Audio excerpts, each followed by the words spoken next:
Voilà, frères et sœurs, je me permets dans cette petite vidéo de répondre à deux personnalités assez médiatiques de notre temps, que sont Éric Zemmour et Michel Onfray, qui débattaient tout récemment de l'universalisme chrétien, l'accusant à peu près de tous les maux, j'entends MAUX, et notamment, pour commencer, de la volonté de coloniser.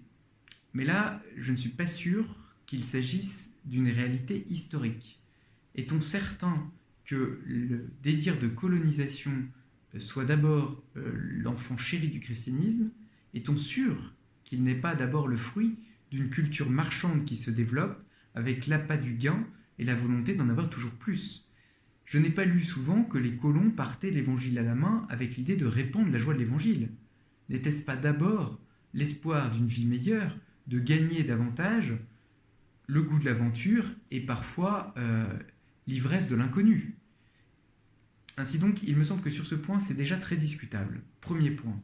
Deuxième point, Michel Onfray nous explique que, au fond, l'universalité de l'Église, ça nuit au caractère propre de chaque peuple. Et lui, nous explique-t-il, est souverainiste et donc entend bien que chacun, chez lui, puisse penser comme il le souhaite.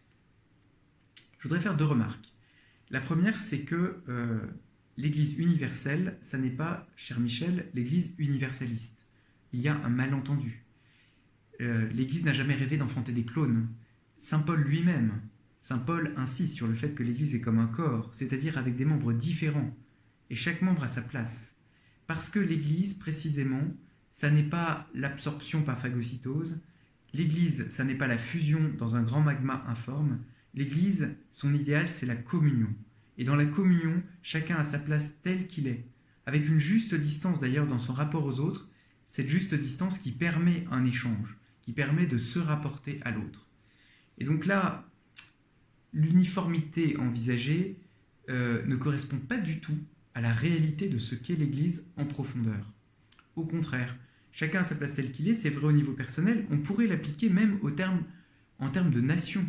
Chaque nation peut avoir ses particularités, il ne s'agit pas que tout le monde soit uniformisé, ça n'est pas cela l'Église. D'ailleurs, si on traduit depuis des siècles et des siècles la Bible dans toutes les langues du monde, c'est bien le signe qu'on ne veut pas imposer une langue et une culture, mais que la Bible a vocation à s'inculturer dans toutes les cultures du monde et à venir quelque part les féconder, leur faire porter les fruits les meilleurs possibles, chacune selon ce qu'elles sont.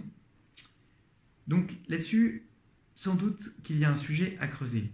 Et puis, je voudrais m'arrêter en dernier sur un autre point. Finalement, dans le débat que vous avez mené tous les deux, il semblait que cet universalisme chrétien s'oppose à l'enracinement.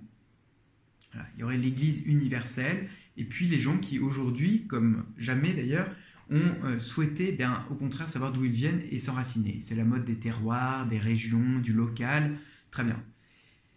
Mais précisément, le christianisme prend tout à fait en compte cette dimension locale. Il ne la nie pas, à tel point que l'on a bien conscience comme chrétien que les choses ne peuvent être universelles qu'en étant d'abord particulières. C'est vrai de la fraternité.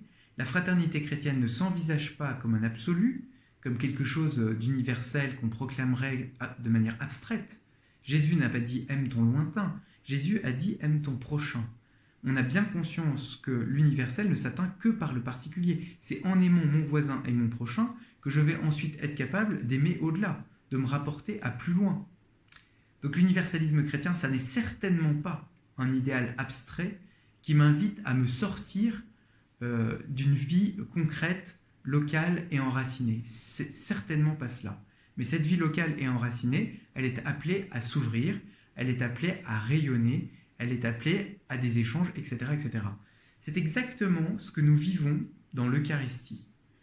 Le corps du Christ que nous recevons dans l'Eucharistie, il est total, on peut dire il est mondial, c'est le cosmos tout entier quelque part est contenu dedans, et c'est Dieu lui-même que nous recevons. Donc vous pourriez dire, là vous communiez à l'universel.